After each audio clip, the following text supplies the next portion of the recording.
నీ గుండె పైన నడక నేర్చుకున్నానని,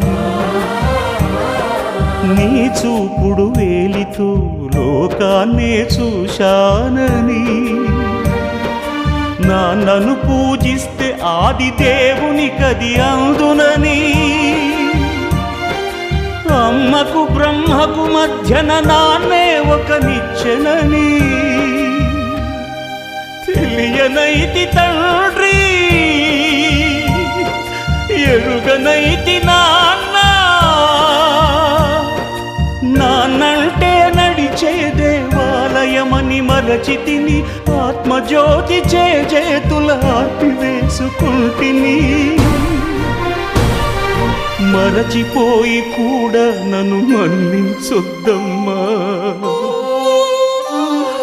కలనైనా నన్ను కరుణించొద్దు.